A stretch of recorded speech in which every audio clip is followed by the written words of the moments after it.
Welcome back. It's Thursday. Thomas Miller back with you, and let's talk astrology for a real quick get your day started. Okay, I'm going to go back and revisit this electional setups that I was talking about last week, and then the full moon and everything. We kind of got off of that, but this pattern is holding. So this is a pattern, not a today thing. And what we're catching here are the last few days, last few weeks, 6 weeks of Jupiter in Sagittarius. Jupiter in its own sign of Sagittarius is like a rabbit's foot on Bigfoot. It's like, think of a rabbit's foot just gone boom. Okay? That's Jupiter in Sagittarius. And we have that for another 6 weeks. Now, Jupiter spends very approximately a little over a year in each sign. So it's going to take another 12 years before we see this. And on Chris Brennan's Astrology podcast, I was listening the other day, and Kelly Surtees was talking about what happens in early December. I think it's December 2nd, is when Jupiter moves into Capricorn, and Kelly's from Australia, and she said, it's like we're not going to have a Jupiter all next year. It's like, that's pretty well said. But if you're a Capricorn, you will have a Jupiter next year because it will be in your home sign. But Jupiter going from Sagittarius into Capricorn would be like Thomas Miller getting on a plane in Aspen, Colorado when it's 62 degrees and flying to Dallas where it's 107. You know, that's no, this isn't happy, right? What just happened? You know, it's like that's Jupiter going into Capricorn. Capricorn is everything Jupiter is not. So that's what we're faced with next year. So what we're doing on this electional stuff, when is the best time to do something, is we're catching this Jupiter in Sagittarius because now it's not so negatively aspected by anything else. So what you can do is put that in your first house. Now, this gets a little geographically wonky. Fortunately, I'm in the middle of the country, so you can kind of take a mean side of either side of this. But there's a run-up to it, so here are your time frames of like what's where for the best time for what, okay?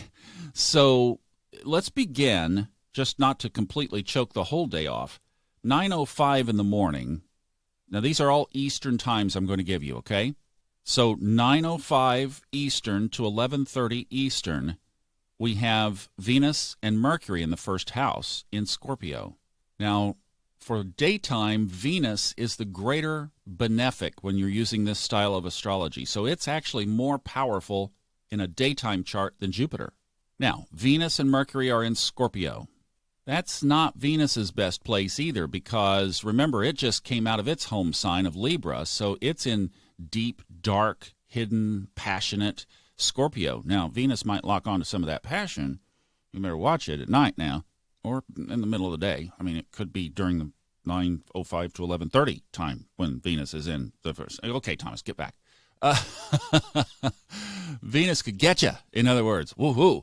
But it at least will give you a little bit of a malefic bounce. And you know what? There could be some passion around that. There sure enough could.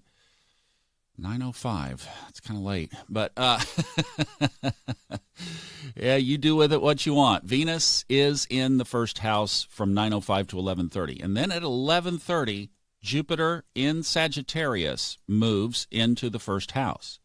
Now, that's the primary one that you'd want to catch. It's about 11:30 Eastern to 1:45. And I'm saying about because it does change when you go east and west primarily from the center of the country. So if you're in Kansas or in Houston or in Mexico or all the way up into the Dakotas, that time would pretty well hold true. But if you go a little bit east or a little bit west, it starts to change a little bit. Now, you can look at your own chart. Just look at the transits or look at the clock now, and you'll see what you're looking for is Jupiter in Sagittarius to be in the first house, okay? Now, that goes on until about 1:45. So far, we've constructed from 9:05 to 11:30 Eastern. You've got Venus and Mercury in Scorpio in the first house. Then, from 11:30 to 1:45, again Eastern, Jupiter in Sagittarius moves into the first house. and then take a break. From 1:45 to 3:50 Eastern, you got Pluto, Saturn in the first house, and Mars in the 10th house. So for this type of astrology, that's your siesta. Go take a little Mexico siesta. You know, you go to Italy in the middle of of course, it's around lunch hour, but, there's about a 2-hour chunk there. Closed. We'll be back. So that would be a real good time to do planning or just something kind of off the slate. And then if you are doing anything online related, a good time to do that would be 3:50 to 5:50 Eastern. That's when Aquarius at least moves into the first house. No planets, but no crazy wonky aspects either. And because Aquarius rules technology, then you've got a pretty good opportunity there to put your tech stuff together. Now, if what you just heard is clear as mud, then here's what you do, okay? From 9:05 to 11:30, make love. From 11:30 to 1:45, get all your stuff done for the day. From 3:50 to 5:30, do all your stuff online. Do your Facebook and all that crap, and then go party for the rest of the night.